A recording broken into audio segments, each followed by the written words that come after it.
Hello my dear students. तो बच्चों, आज हम स्टार्ट करने जा रहे हैं आपका science class 8 chapter 6 combustion and flame. Okay, तो जैसे कि आपको नाम से ही समझ में आ रहा होगा बेटा, इस चैप्टर में हम पढ़ने वाले हैं कंबशन मतलब प्रोसेस ऑफ बर्निंग, ज्वलन, जलना। ठीक है, जब कोई चीज़ जलती है तो उस पूरा जो प्रोसेस है उसे हम कंबशन कहते हैं।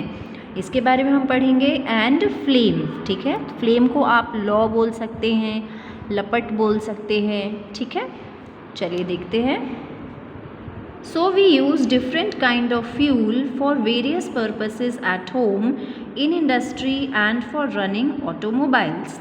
तो बेटा आप सभी को पता होगा कि हम कई तरह के फ्यूल्स का इस्तेमाल करते हैं। फ्यूल का मतलब होता है ईंधन। ठीक है, चाहे वो घर में हो, इंडस्ट्रीज़ में हो या हमारी गाड़ियों को चलाना हो, तो ठीक है, जो भी चीज़ जब जलती है और उससे एनर्जी प्रोड्यूस होती है, उस एनर्जी का हम इस्तेमाल करते हैं, उसे हम फ्यूल की कैटेगरी में लाते हैं। ठीक है, for example LPG, liquefied petroleum gas, जो आपके घर में सिलेंडर में होती है, वो जब जलती है तो उससे हम क्या करते हैं बेटा, अपना खाना पकाते हैं। आपकी गाड़ियों में डीजल डलता है, पेट्रोल डलता है, ठीक है, तो आपकी गाड़ी चलती है। बड़े बड़े इंडस्ट्रीज़ में भी जो मशीन्स इस्तेमाल की जाती हैं उनमें डीजल का यूज़ होता है, तो वहाँ पर काम होता है। ठीक है, तो can you name a few fuels used in our homes. तो क्या इस तरह के कुछ फ्यूल्स के नाम आपको पता हैं जो हम अपने घरों में इस्तेमाल करते हैं, या व्यापार के लिए, या तो फिर इंडस्ट्रीज़ के लिए, और या तो फिर गाड़ियाँ चलाने के लिए हम इस्तेमाल करते हैं। ठीक है, your list will contain fuels like cow dung, wood, coal, charcoal, petrol, diesel, compressed natural gas etcetera. तो जब मैं आपसे पूछूंगी बेटा कि इस तरह के कुछ फ्यूल्स का नाम बताइए, तो आप क्या क्या बोल सकते हैं। जैसे कि हम कंडे जलाते हैं, काउडंग केक्स जलाते हैं, उससे भी तो हम खाना पकाते हैं, राइट। चूल्हे में कंडे जलाते हैं हम लकड़ी जलाते हैं, उससे भी हम खाना पका सकते हैं। कोयला है, ठीक है, फिर बचा हुआ जो कोयला होता है, कोयले की जो टुकड़न होती है, छोटी छोटी जो लकड़ियों की टुकड़न, जिसे हम बुरादा कहते हैं, ठीक है, उससे भी हम जलाते हैं। पेट्रोल, डीजल, गाड़ियाँ चलती हैं। CNG, कंप्रेस्ड नेचुरल गैस, इससे भी व्हीकल्स चलते हैं। Okay, so you are familiar with the burning of a candle. आप लोगों ने बेटा कैंडल को जलते हुए देखा ही होगा। तो क्या डिफरेंस है कैंडल के जलने में और किसी ईंधन फ्यूल के जलने में। फॉर एग्जाम्पल कोल, जल तो दोनों रहे हैं, लेकिन क्या डिफरेंस है दोनों में, बहुत बड़ा डिफरेंस है। Maybe you were able to guess right, candle burns with a flame whereas coal does not. Candle जब जलती है तो वो एक फ्लेम में जलती है, एक लौ में जलती है। ठीक है, आपको कैंडल जब जलती है तो इस तरह से लौ, एक लौ में जलती है ना, एक ही फ्लेम होती है उसमें। लेकिन जब कोल जलता है तो कोल तो ढेर सारा कोल जलता है, या कोल का एक टुकड़ा भी अगर आप कोयले का जलाते हैं तो क्या वो इस तरह से लौ दिखती है उसमें, नहीं, वो जलेगा फिर थोड़ी देर में वो बिल्कुल रेड हो जाता है ना। तो similarly you will find many other materials burning without a flame. तो बेटा इसी तरह से काउडंग केक्स हम जलाते हैं, वो भी पूरा का पूरा जलता है, फ्लेम में नहीं जलता है ना। फिर लकड़ी हम जलाते हैं, वो भी फ्लेम में नहीं जलती। तो बेटा इसी तरह से अलग अलग मटेरियल अलग अलग तरीके से जलते हैं, ज़रूरी नहीं है हर किसी में एक लौ दिखे। ठीक है, कई मटेरियल खुद से पूरा पूरा जलते हैं। तो हमें यहाँ पर यही पढ़ना है जो chemical process of burning and type of flame produced during this process.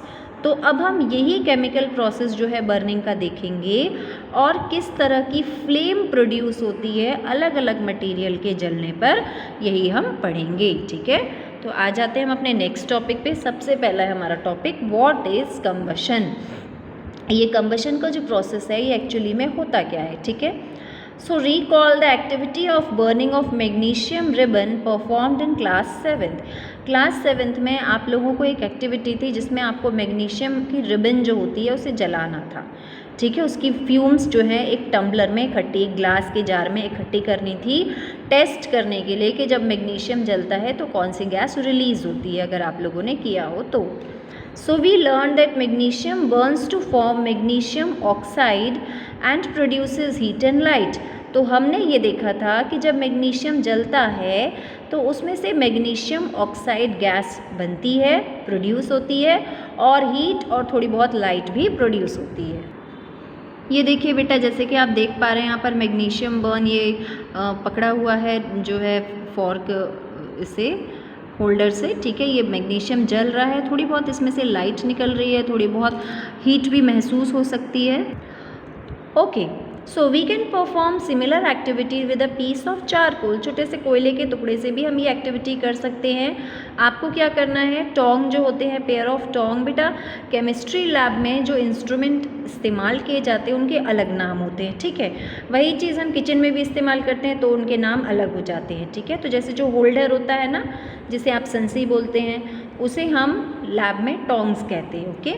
तो आपको टोंग की हेल्प से एक टुकड़ा पकड़ना है चारकोल का, कोयले का, और आप उसको उस टुकड़े को कहाँ लाना है, फ्लेम के पास, कैंडल की फ्लेम के पास, या तो फिर बंसन बर्नर जो होता है लैब में इस्तेमाल किया जाता है चीज़ों को जलाने के लिए, छोटा सा बर्नर जैसा होता है, स्टोव टाइप, ये इस्तेमाल किया जाता है, ठीक है। तो जब आप इसे जलाएंगे तो आपको ये ऑब्ज़र्व करना है कि क्या चेंजेस हो रहे हैं, ठीक है। तो हमने देखा कि we find that charcoal burns in air. Charcoal जो है वो एयर में, मतलब हवा में जल रहा था, ठीक है। We know that coal to produce burns in air producing carbon dioxide, heat and light. तो हमें पता है कि जब कोयला जलता है तो वो भी एयर में ही जलता है ना, खुले में जलता है। और जब वो जलता है तो कौन सी गैस रिलीज़ होती है, कार्बन डाइऑक्साइड रिलीज़ होती है। हीट भी हमें कोयले से मिल सकती है, लाइट भी हमें मिलती है कोयले से, ओके। तो हमने इतना देखा, तो अब हम आगे देखते हैं। A chemical process in which substance react with oxygen to give off heat is called combustion. तो एक ऐसा केमिकल प्रोसेस जिसमें कोई भी सब्सटेंस रिएक्ट करता है ऑक्सीजन के साथ, आई एम सॉरी बेटा फॉर द डिस्टर्बेंस। तो ऐसा केमिकल प्रोसेस जिसमें कोई सब्सटेंस रिएक्ट करता है ऑक्सीजन के साथ और इस रिएक्शन में वो हीट प्रोड्यूस करता है, ठीक है, हीट एंड लाइट प्रोड्यूस करता है, इसी प्रोसेस को हम क्या कहते हैं, कंबशन, ओके।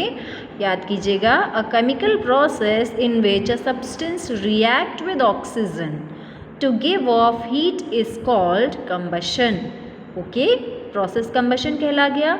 और जो सब्सटेंस जलता है, that means the substance that undergoes combustion, ठीक है। फॉर एग्जाम्पल यहाँ पर कौन जल रहा था, कोयला जल रहा था, तो कोयला क्या कहलाएगा बेटा, कंबस्टिबल सब्सटेंस कहलाएगा, ओके। और इसे ही हम फ्यूल भी कह सकते हैं, ओके।